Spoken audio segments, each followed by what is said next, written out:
Bonjour, dans ce diaporama, voici les erreurs principales relevées dans le devoir sur table sur le chapitre des budgets et en particulier le budget de trésorerie. Alors tout d'abord, vous avez tous compris qu'il fallait établir un plan de trésorerie, mais vous avez été moins nombreux à resituer le problème, surtout dans la note, à savoir que ce plan de trésorerie, on en a besoin pour vérifier que l'entreprise pourra bien faire face à ses échéances, sachant qu'elle veut acheter, elle ne l'a pas encore fait, elle veut acheter une machine à découper laser et qu'elle va la financer par elle-même, autofinancement, mais aussi par emprunt bancaire. Vous avez été très peu à voir que dans l'annexe 1, on vous disait que la facture Golf Lescure, qui est un de nos clients, va régler 50% en juin et 50% en juillet, ce qui aura un impact sur les encaissements. Alors, petite erreur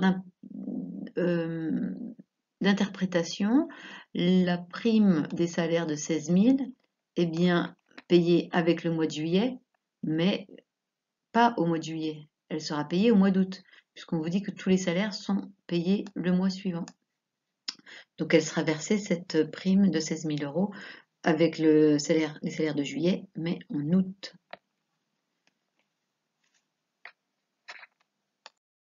Alors là, vous avez été très peu à savoir lire l'extrait de balance, hein, donc qui est en fait un bilan qui n'a pas été clôturé encore, qui est en cours de réalisation. Et donc, il faut savoir reconnaître, nous, ce qui nous intéresse pour un plan de trésorerie, un budget de trésorerie, eh bien, c'est tout l'argent qu'on doit au tiers dans les comptes 4. D'accord? Alors, les comptes 401, ça, c'est nos fournisseurs, c'est l'argent qu'on doit. Et les 411, c'est nos clients qui nous doivent de l'argent. Et on retrouve bien notre client Golf Valescure qui va nous payer donc, qui a une créance, enfin, on a une créance de 40 000 et il y aura 20 000 qui seront payés en juin et 20 000 en juillet. Et là, on stabilote au passage aussi le compte 512 qui sera notre trésorerie initiale. Annexe 4, vous avez la plupart bien réussi à analyser que pour nos décaissements, c'est bien la mensualité. D'accord? Puisqu'on voit bien que on a des mensualités qui seront à payer en juin, juillet, août. Alors, on ne prend pas que les intérêts, puisque quand on emprunte, on rembourse aussi le capital. Et je vous ai déjà dit que le remboursement du capital, ça s'appelle amortissement. Ça n'a rien à voir avec un amortissement de machine. Ça veut dire en fait qu'on rembourse le capital. Et donc, juste au passage, au début du mois de juin, on avait 70 000 à rembourser, puisque c'est ce qu'on a emprunté, moins les 1833 euros de remboursement de capital. On a le capital en fin de mois, qu'on reprend en juillet. Donc ça, c'est pour savoir lire un tableau de remboursement d'emprunt. Donc, ce qu'on va décaisser chaque mois, ce sont les mensualités. Et attention, vous pouvez avoir des exercices où ce sont des annuités. Donc ça veut dire qu'il n'y a qu'une annuité par an. Alors c'est parti pour le budget des encaissements. Donc l'erreur principale, ça a été les créances d'exploitation du bilan. Donc il fallait voir qu'en fait c'était les comptes de la balance. Et que donc en juin, on va voir les 20 000 du Golf, l'Escure, et les 14 400 de l'autre client. Et donc en juillet, il reste encore 20 000 à payer. Voilà ce qui donnait en juin 34 400 et en juillet 20 000. Pour les autres choses, j'ai vu très peu d'erreurs. D'accord?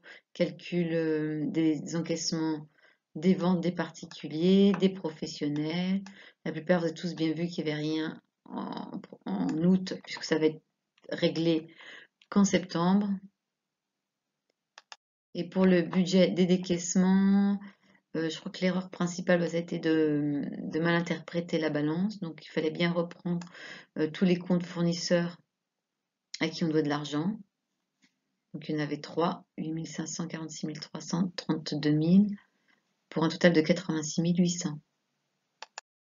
Donc le reste, les achats 30 jours, vous l'avez bien fait. Là, avec la prime des 16 000, c'est au mois d'août que ça a changé, les salaires.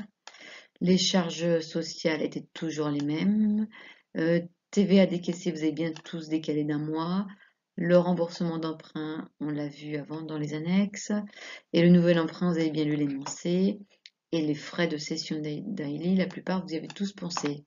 Donc il fallait faire la somme et on passait au budget de trésorerie. Donc là, à part l'erreur de trésorerie de début de mois, donc dans la balance euh, à fin mai, on a en banque 95 000 euros.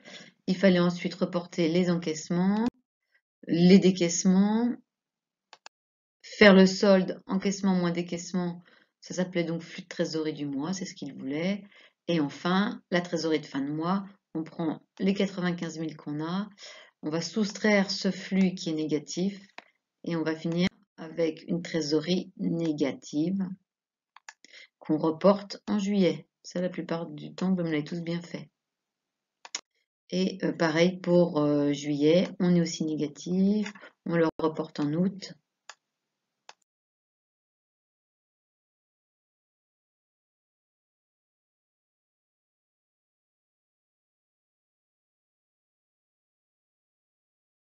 Faire la note.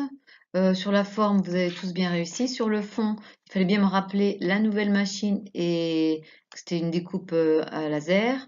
L'émission accomplie, il y avait aussi un point là-dessus. Un point sur les résultats obtenus et vous devez citer les chiffres. D'accord? Quand est-ce que la trésorerie est positive et quand est-ce qu'elle est négative? Un point aussi sur les solutions proposées qui devaient être cohérentes avec l'énoncé.